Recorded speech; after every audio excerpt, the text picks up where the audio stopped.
Snæfellsnes mjög öflugt karlakórastarf og á dögunum hélt karlakórinn Kári upp á 10 ára afmæli sitt með stórtónleikum.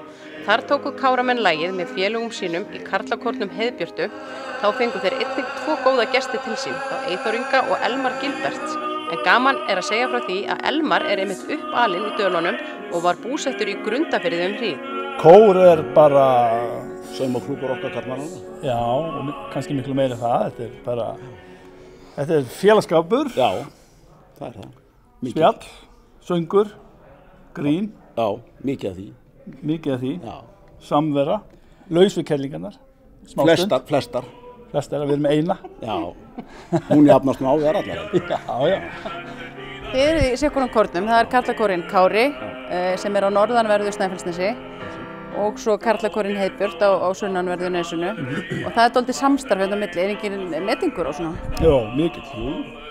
Það ekki spurning. Það var ekki vitið í þessu öðruvísi. Ég veit ekki hvernig þetta verið annars.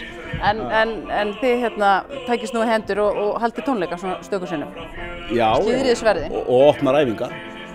Já, við erum alltaf að gera eitthvað saman sko, það alltaf meira og meira en við viljum ekki saminast. Við erum kannski með svona sitt og hvora áherslurnar kannski í lagavali og annað sem gerir okkur svolítið frábrugðna hvora öðrum. Sem eiginlega mjög gaman þegar við höldum æfingar, opnar æfingar og tónleika, þá þetta svolítið fjölbreyttara fyrir vikið. Hver munurinn í lagavali? Við erum svona alltaf meira og meira heiðbirtingar að reyna eins og að gera allt úr heimabyggð sko.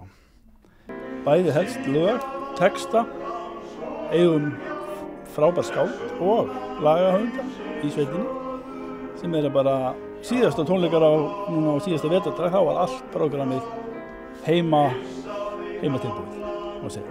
Það mjög gaman að við getum það. Við erum alltaf fáir sko, við erum kannski að fara niður í 7, mest upp í 14, en við svona reynum að vera stóri kóri með eigið efni. Ég tek undir það, þetta var mjög flott hjá þeim, ég fór á tónleikana hjá þeim, þetta var glæsilegt hjá þeim og gaman að hlusta af því þetta svolítið óhefbundi. Þetta ekki svona þessi hefbundna karlakóramúsík svona fyrir það mesta. Við erum aftur á móti fast í það svolítið. Þessi klassísku karlakóralög sem þið tekið? Já, við erum samt svona aðeins að reyna bæði að létta prógrammið og svona yngja það svolítið til þess að reyna að fá inn yngri félaga og fleiri félaga. Þetta alltaf barningur. Talandi það, hverjir geta verið kórfélagar? Allir. Eru þið þá á því að allir geti sungið? Fyrst að allir geta fengið inngöngu svo lengi sem þeir eru karlmenn, geta þá allir sungið? Já, ég veit það ekki. Það nú sagt að allir geti sungið en ef ekki segja að menn syngi bara misvel. Ég meina, það má líka vera skemmtilegt, það ekkert að því. Já. Það þurfi ekki allir að geta sungið endilega, ég meina þetta bara æfing, að syngja í kóri æfing fyrst og síðast. Það getur tekið 1 ár, það getur tekið nokkra mánuði og sem getur þetta tekið mjög mörg ár. Þú nærð að fylgja og svona þannig að það heyrist ekki þú getur alltaf fallið í hópinn með söngnum. Já, menn passa sig á því, bara lækka sig þegar þeir eru ekki alveg. Í versta falli mæmað. Það mjög gott að gera það sko. Það alveg. Það mesti galdurinn við söngin það að þú kemur á æfa vikulega eða oft í viku eða hálfsmánaðarlega þegar þú kemur á þessu söngæfingar drullu þreyttur eftir erfiðan dag og allt í vitleysu og leiðilegt og þú ætlar ekki að hafa það á stað. Bara eftir fyrstu tónna þá fer bara þreytan úr þér og þú fer alltaf sprellkátur heim. Maður bara endurnýjar alveg, gjörsamlega. Það sagt að maður seytli ykkur hamingjuhormónum við söng. Ég held að það sé bara viðurkennt fræði, eða ekki? Þú þarft ekki annað en bara að horfa á okkur. Ég sé það. Hvað eru hamingjusamir? Þetta algjör hamingja. Það bara geislar af okkur. Þeir töluðu það, strákarnir, að þó væru kannski illa upplagðir þegar æfing byrjar og valla hafa sig á æfingu, að þá bara við fyrsta tóna þá myndi lyftast það brúnin og andinn og allt bara eru þeir svo kátir. Það fátt í samfélaginu sem jafn mikið secret í eins og það þegar að fólk kemur saman til þess að syngja.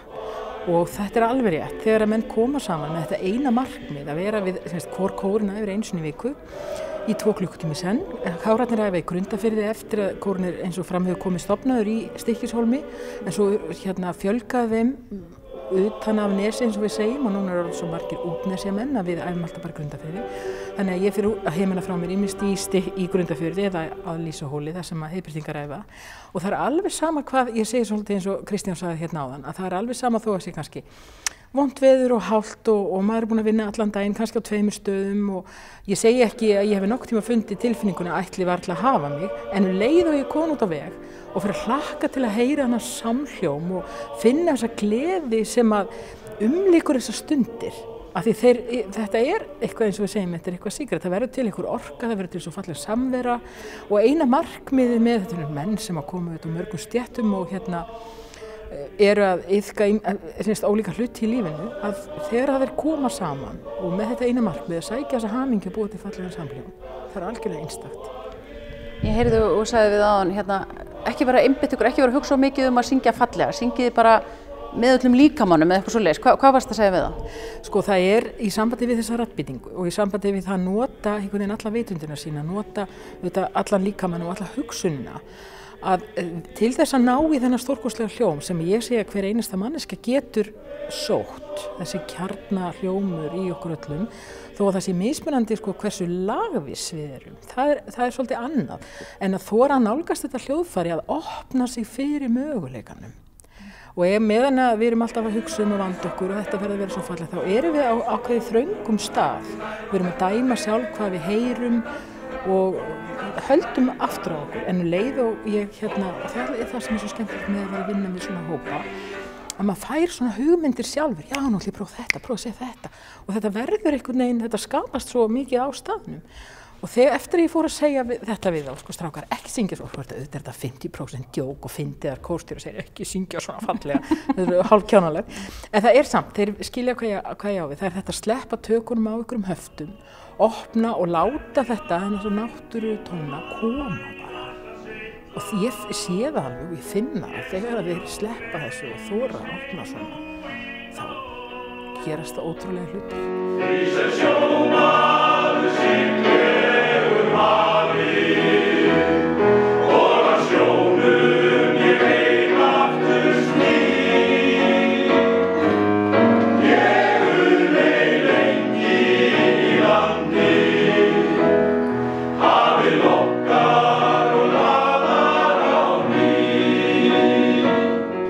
Eru þið að taka ykkur svona gig eitthvað í Héraði eða jafnvel víðar? Já, þess vegna, bara ef menn vilja hlusta á okkur, við erum náttúrulega mjög athyglisjúkir yfir höfuð. Þannig að við höfum verið að fara bæði inn í Dali og til Færeyja reyndum við að koma okkur líka og það var bara fínt. Alveg rétt, þið fóruð í ferðalag til Færeyja?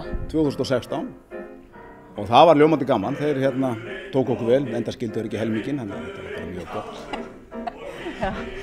Giggin, já, við erum stundu beðnir að tróða upp og það er svona gaman að segja frá því að fyrsta giggi var held ég inn í Grundarfirði á 1. maí, þá var kórinn nú ekki gamall og það er svona, þá sungum við þar fyrir fullu húsi Internationalin, ekki bara fyrsta erindi heldur öll, ég held að þetta sé fyrst og eina skipti á Íslandi sem þetta eru gert og Jón Bjarnason fyrrverandi ráðherra stóð með hönd á brjósti allan tíman og var alveg að gefast upp því þeir eru svo mörg erindin. Það var svona uppi, svona snoppaða kettlingar svo fremst að berri. Og syngjum við saman, hvað sjá svo, koma svo. Og Austurstræti, eins og læti, túlka mögum í mögum, túlka hraða, og fólk sem ekki þarf að